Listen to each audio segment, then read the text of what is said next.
Johnny, mate, thanks for joining me, bro. Thanks, mate. A pleasure. I haven't seen you in quite a bit. It's been a while. It's been a good year and a half, I reckon. At least. I think the last time I saw you was at the show. At Futuration. Yeah. And then, because just before that was the birthday. Correct. Was it 10 years? Yes. In Melbourne? No. No. 15. 15. Oh, mate. Look, I was going to say you get an old, but you're not really. You're right. So you've had over 20 restaurants, including currently 7 Gradi restaurants. Yep. You have won over 20 awards. More. Yeah. Best pizza restaurant in Australia, 2017 and 2018. Best in the world, Parma Champs 2014. Chef of the Year, Italian Food Awards 2019. You've made over 500,000 pizzas. Over 10,000 pizzas donated to various charities. And you once joked that you've made so many pizzas that you could build a pizza-shaped house. The question I've got here, though, is does pineapple belong on pizza? Have you figured that one out yet? I don't care. Just put whatever you want on it, mate. Mate, it's such a pleasure. Thanks for hanging out with me. Thanks. Can I ask, though, you know when you got the best in the whole world, Parma World Champs, is the trophy does it look like any of the food that you win it for? No, it's actually just a trophy.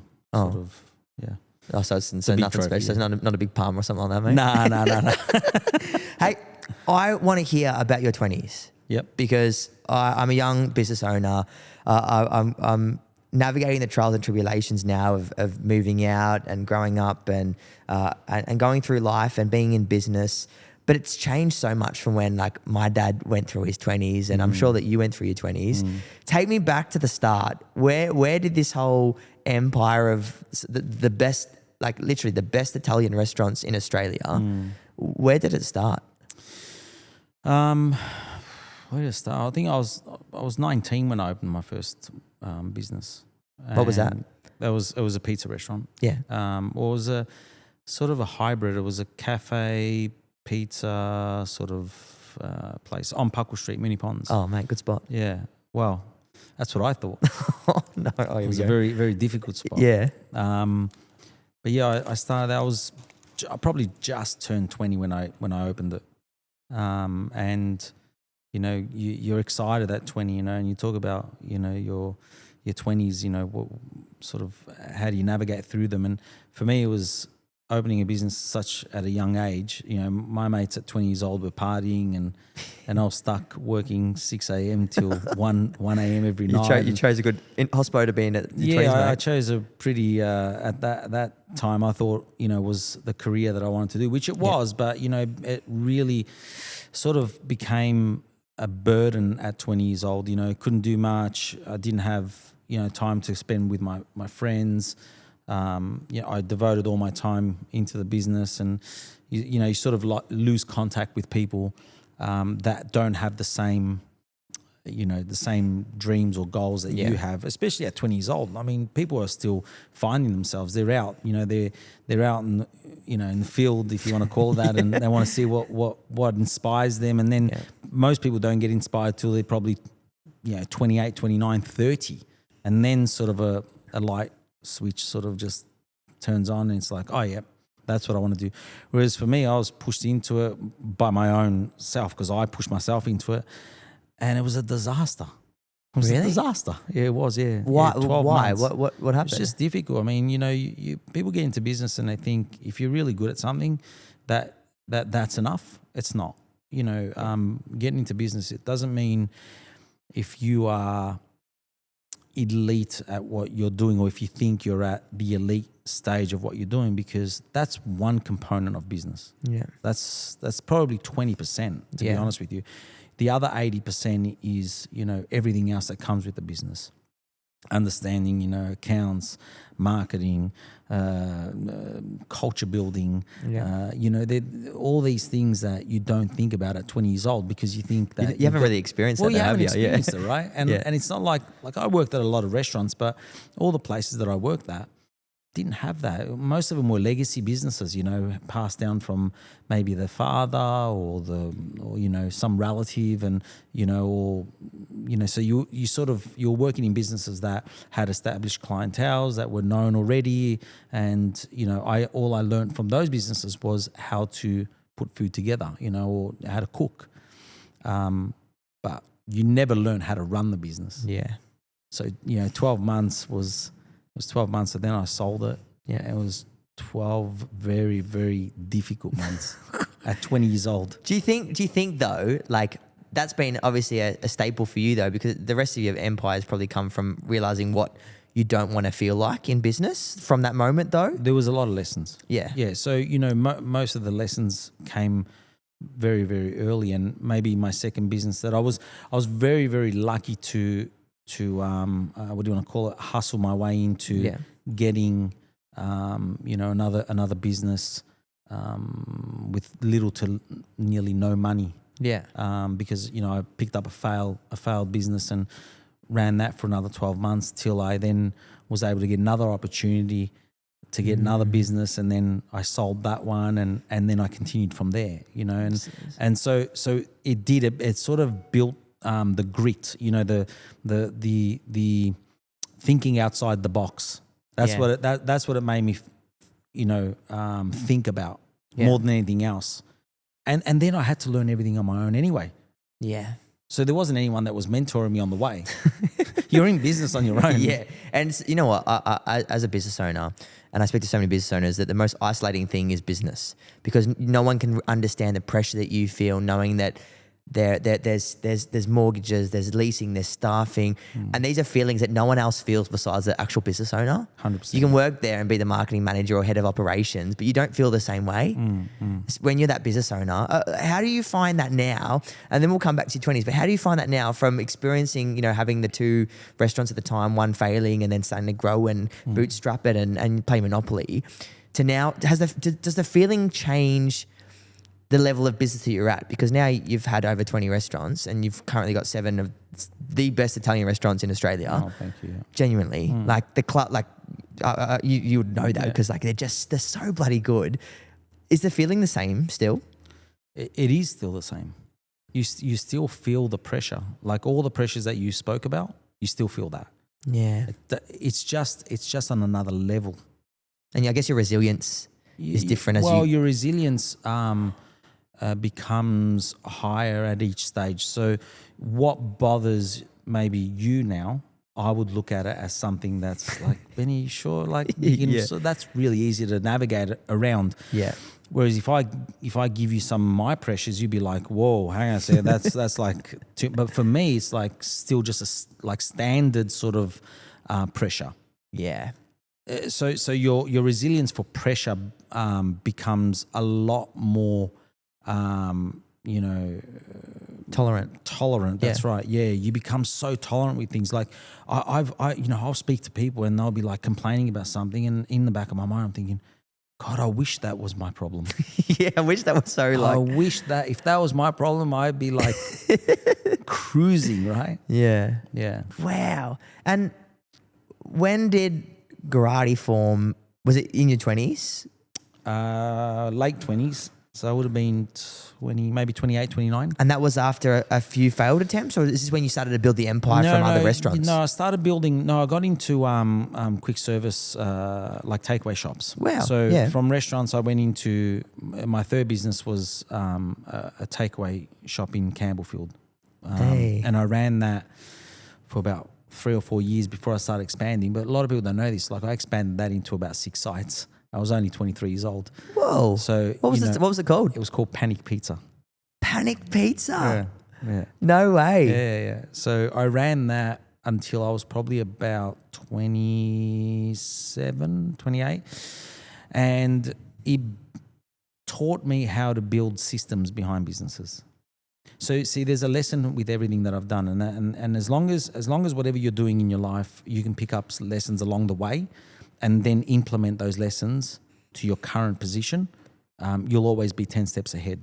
And also you got to remember that if you can learn from all your mistakes. So if you make a mistake, it's fine, but you need to own that mistake and understand how you'll never end up in the same position, making that mistake again. Yeah, wow. And that makes a successful person a lot more successful, because a lot of people make mistakes reoccurring, and it's the same things because they're sort of not present to that mistake. Yeah.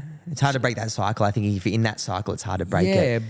It's just awareness, though, isn't it? It's about awareness. Self-assessing and being like, what am I doing here? Why am I here? Definitely. So if you can self-assess and say, oh, geez, I made that mistake, okay, and then break it down and you know, put measures in place that you'll never ever make that mistake again, then you're already 10 steps ahead. Yeah.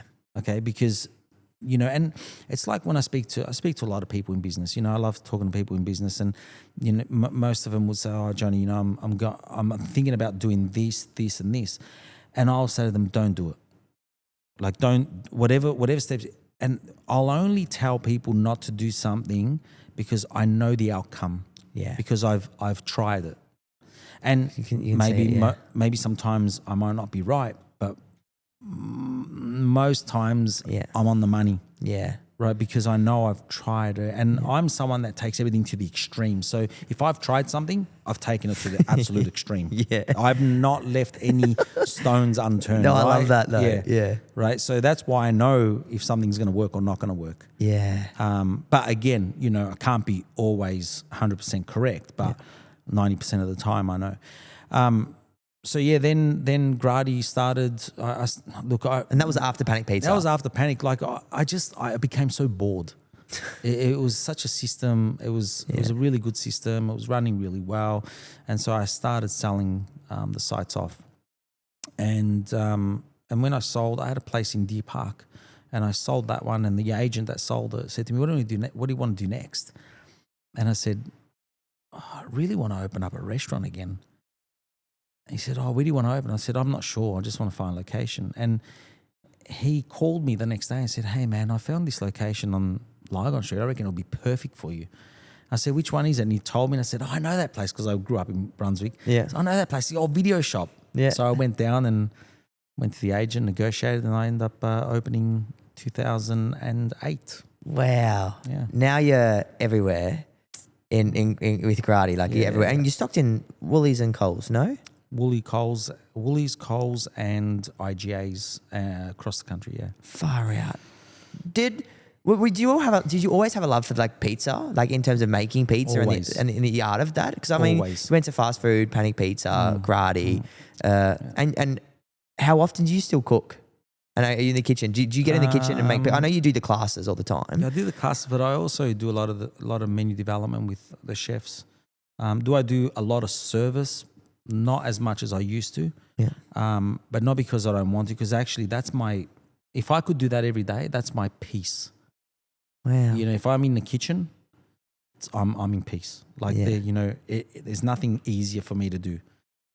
Those orders that come through, I coordinate it really well. I feel, you know, like this zen. I'm there and I go through the service patterns and it's all amazing. Yeah. So it's not because I don't want to, it's because I'm really strapped for time. Like everything else takes up so much time. You know, when you're running, you know, multiple businesses, you know, you can't continue working in the business. You have to take yourself out and work on the business, you know, and that's very difficult, especially for someone that is like myself. I'm very controlling when it comes to quality and all that sort of stuff. It took me a long time to learn to do it.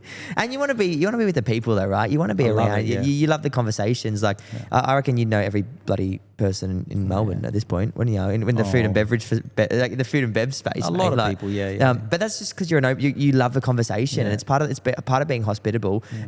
In your 20s, what was a standout moment for you, or what was a pivotal moment? Was it getting rid of the pizza shops and then going to Gradi, or was there a moment that you're like, holy shit, this is it, like this is what I want to be doing? I think pivotal moment for me was when my father passed away. Yeah. And he's from Campania, so near Naples, Caserta. It's that region. Yeah. And I wanted to understand more about his culture. Yeah. Because he used to always talk about Neapolitan pizza, how beautiful it was, etc. So I jumped on a plane and I went over to Naples, and I went and worked at some of the best places and you know, went and spoke to a lot of pizza chefs and created like a little community. And I got a lot of really good friends now that I made in Napoli, you know. So that to me was probably the pivotal moment. You know, when I brought Neapolitan pizza to Melbourne, no one was doing it. no one. Like, people didn't even know what it was. Nah. People thought Italian pizza was thin, crispy. That, that it wasn't. And so it was a very difficult 18 months before people started to understand what I was doing. Were there any moments during that time? I know that when you're a visionary and you're leading the pack, was there any moment in time that you sat there and went, is this the right thing? Especially sitting there for over 12, 13 months going, fuck, are people buying into this? Like, are they actually, have I done the right thing here? Yeah. I think the first 18 months, like I said, were very difficult. People would leave the pizza on the plate, didn't understand it. What's this soft pizza? What's this big cornicione crust? Yeah. So that was hard. And then I got a review that, I was excited. I knew that someone from one of the major papers came in and reviewed me, and I thought, this is going to be good. It's going to like really step it up, and people are going to know about what I'm doing, and they're going to, hopefully they fall in love with it because it's completely different to anything else. And the morning of the review, when it came out, worst review I've ever seen in the paper. Worst. I think I got like a 18 or 19 out of 50 or something. It was really bad. But again, a bad situation just turned into something absolutely amazing for me, because people saw the pizza in the paper, and they took a full double spread photo of my pizza. The worst pizza, and then worst pizza, full double spread, and then my phones went off the hook because people that had travelled to Naples saw the pizza and they said, "Hang on a second, that's what we were eating in Naples," and the phone just went off the hook, and people were coming in droves to try the pizza. And they were all saying, "What the hell is this reviewer talking about? He has no idea." And it builds community and culture then, because they're like, "What the fuck is this guy talking about?" Yeah. Like, I never knew that. That's insane. Yeah. And then from there, it's just kind of been that, and then steady growth. We had steady growth. And then 2014, well, actually it was before that. It was 2013. I wanted to go over to Italy because I knew that there was this competition. I said, I want to go and compete. But what I really wanted to do was grow community there. I wanted to go and meet other chefs. So I went over, did what I did, met a lot of really good people, ended up getting 8th in the world. Didn't think much of it. No one really thought anything much of it here back in Australia, and I thought, or whatever. Went back the following year, and I ended up winning the competition, and that's when just everything blew up. Best in the world. In the world, yeah. Can you top that?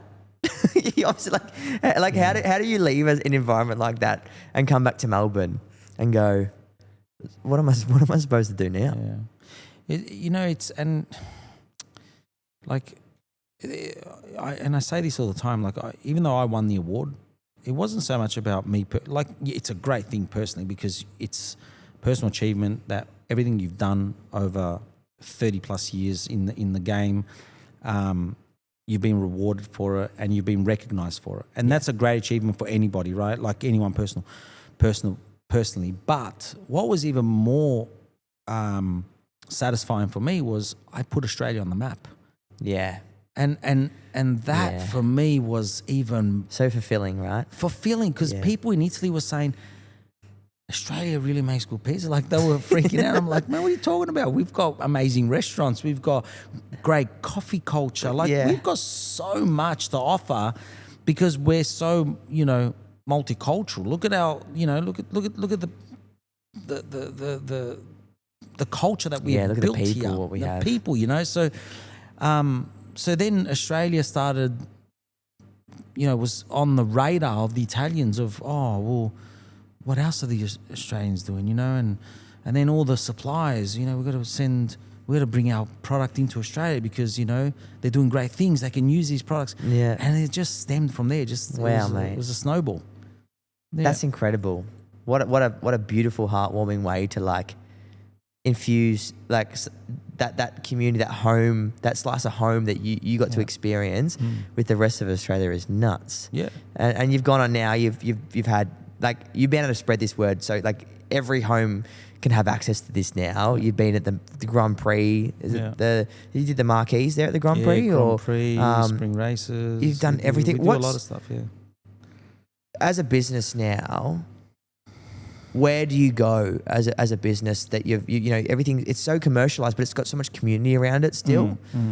What's the next step for Gradi as a group? Look, there's still a lot of growth in what we do. It's, you know, just people think, you know, because you've got multiple restaurants that you're a big group, people tend to forget we're still a family-owned business. We're not, you know, this multinational company. We're husband and wife. You know, we're still running it as a family-run business, and there are challenges with that as well. But yeah, people tend to sometimes, oh, you know, you've expanded so much, you know, you dropped the ball. No, actually, every day we try and, you know, make the quality better. Yeah, we're always striving to become better. We don't just sit there and think, oh, you know what, it's okay. It's not okay, you know.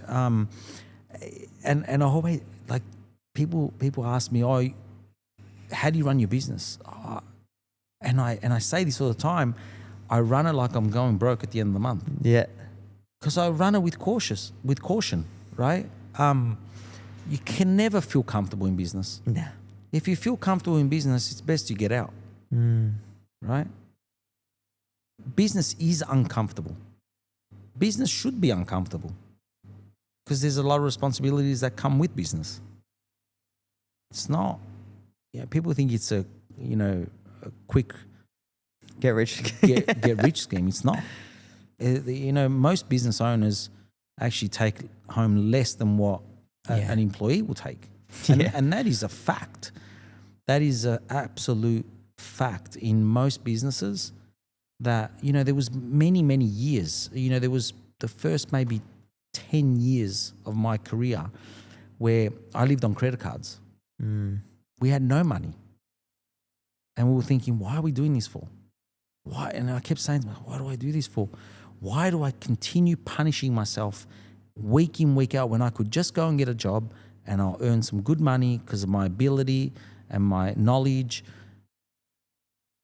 But the satisfaction is not actually the financial gain. That's the difference. That's not the satisfaction. The satisfaction is watching something that you've created from nothing build. That's true satisfaction.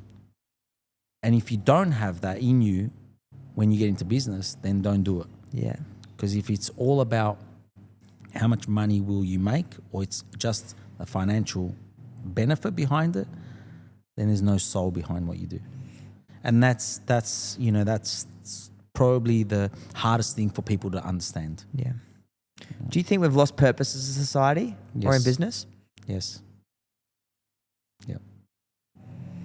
And how have you always maintained purpose? And I ask this really openly because as someone that what I love to do is build communities and musicians and performers. You know, you've been a part of Futuration before, and you see how much I love it and how much I'm proud of what I do. There's many times that as a young 24-year-old, I sit there and will see so much noise and go, why aren't I doing this? Why aren't I doing that? But then I'm very grateful that I can keep surrounding myself with people that bring me back to my core purpose. And it's here. It's always here. I just have to go, visit my mum at Faulkner Memorial Park or go spend time with my dad to realize that, oh, this is why I do what I do. How have you maintained, or how do you bring that purpose back into your life? And I genuinely ask because sometimes you lose it getting caught up on trying to be fast and trying to make something out of a situation. Purpose is an extremely hard thing to maintain. Most people struggle with that. And it's sometimes not about your own personal purpose. It's also the purpose with other people around you. And I think that sometimes people lose that sense of feeling because people around them make them lose that sense of feeling. There's no belief from the other side. And then you then start to really question what is your purpose? What am I doing here? You know, I'm very giving. I love helping people. I will give the shirt off my back to help someone else, no problem. Even if I had to go without, I won't eat for a week to help someone out. So my purpose has always been, I want to build a business where whatever I can do to help someone else, I have the means to do it. Yeah. And that's always been my purpose. But a lot of people don't see that. See, a lot of people only see the other side of what you're trying to do. Yeah. Why are you trying to build a business? Why are you trying to make more money? What's a lot of money? When that crazy saying, people say, "Oh, money's not everything." That people that don't have money will say this. Money's not it. You know what? If you have a lot of money and you can help people around you, then money has a purpose. Yeah. And that's what I want to do. You put the value on it yourself, don't you? Really? 100%. Like I want to be able to help as many people as I can. And I've helped hundreds of people. I mean, you're doing it. You've also, you're feeding people too with the work that you're doing, mate. Yeah. Like there's no word of a lie there. Like, when you make these big decisions though, like, are the times that you've lost purpose because of how overwhelmed you've been with business or how stressful, the challenging business decisions have been, or the loss in the family, or being in a family environment? Like, what's the thing that you do to bring yourself back out? Is it being back around the community? Is it giving yourself time away and just rediscovering what ignites you? Like, how do you go back into that space though? It's a good question. Like I probably won't be able to answer that truthfully, because maybe I do things without even realizing I do it. Yeah. Do you know what I mean? Like there's no real system behind that. You know, if you ask me, have you got a system, behind, Igniting I'll say to you, no, there isn't. I think it just happens naturally. Yeah. And you do it without realizing. And there's multiple things that I might do. I might close myself up for a little bit, or I might become an introvert for a little bit and sort of stay away from people to sort of understand what I'm doing again. Or that's self-awareness, right? It's probably important to have self-awareness. I feel like that's a huge thing in business, is having that self-awareness and understanding when you are inhibiting the decisions of other people, or when other people are inhibiting the authenticity that you get to bring into the table. But it's nice to hear about the purpose piece, because again, I sit there and I spend time with so many young individuals that just have no purpose anymore. They've got nothing. They're soulless, and I sit there and go, but there's nothing ignite you. Yeah. Kids, as I found too, the older generation, very different. And I feel like I've got the best of both worlds. But kids get bored, they get an iPad. There's no creativity, there's no play, there's no sandpit, there's no climbing a tree. When I was younger, every time I was bored, that feeling of like, what am I doing? I've got nothing to do. I'm bored. Like I was frustrated the fact that I had nothing to do. That you then would go and my dad would be like, all right, let's go pull a computer apart. Let's go get some food and let's go cook something in the kitchen. We've lost. I feel like we're losing that as a society, because we can everything's so like here and accessible. Let's be honest about it. And the reason for that is all the devices. I don't care what anyone says. Yeah. I remember as a kid, I used to sit in front of the TV and my mum would say, "Move away from the TV, you go blind. Don't sit too close to the TV. You're gonna go blind." We don't say that to the kids anymore. They got their bloody phones and iPads right up to their, to their faces. And they're balls deep in it. And you think to yourself, like I see it even when I go out. You see it in your restaurants, let alone that the kids are sitting on their iPads, right? Like, right. Conversations are not happening anymore. Talk to me on that. The difference, say 10 years ago, your restaurants full of people. I mean, people chat at your restaurants because I feel like they're committed to go spend, to go spend on premium food in a premium environment. So you're going there. I feel like those that will go to your restaurants have an intention of communicating, right? But has it changed a lot in terms of the people and how they interact in the restaurants? I believe so. I remember, maybe the environment was a lot louder. Because people were talking over each other, and whereas now it's sort of a bit quieter. That's the only thing that I've noticed. When I used to walk into any of my restaurants, You'd hear it down was the street, buzzing. You could just hear people talking and laughing, and now it's mellowed out. Yeah. If you had to, I'll give you an example. yeah, no, hit me. Yeah. I love seeing kids running around. Yeah. People get angry in restaurants when they see kids running around. I don't. I love it. I want to see them run. Be careful, don't hurt yourself, whatever. But I want to see them run around because it shows that the kids They're engaging with each other. Engaging with each other as well. That doesn't happen much anymore. Nah. You know? Me sitting here, if you could go back to your 24-year-old self with all the wisdom that you've learned and all the resilience, I guess, you've learned, what would be that little nugget of wisdom that you'd give that person? Like, back to little Johnny at 24 that's got the all the takeaway shops, that's about to sell and get into Gradi, and like, what do you think he would have wanted to hear to help him navigate those next challenges? Slow down. Take your time. And pick the people that are around you wisely. Time is the most important thing, because we tend to want to move fast, especially today. Everything is so fast. Yeah, and people say, to be successful, you need to move fast. I agree, you do. But you can still take your time planning and then move fast. And I think most people don't plan correctly. And once you've got that plan set in concrete and you know that that's going to work, then you can go at 1,000,000 miles an hour. But you need to plan, surround yourself with the right people, and then go fast. And I think that's something that I would have probably loved to have had a mentor tell me, or someone slow me down. I'm very like I move, I pivot very, very fast. But now I do it differently to what I was doing when I was 24. Wow. Yeah. That's some powerful stuff. It's good to hear now too. I had a Monday night, bit of mental breakdown tantrum where I was sitting there going, I just feel like I'm not doing enough, but I'm going really fast. I don't know. Then until you just pull back and you look at yourself and you have that awareness and you go, what are you doing? Like, why are you rushing? It's your race, man. It's not anyone else's race. It's your race. Yeah. Like, who are you trying to compete with here? Yeah. I'm competing with, like, what?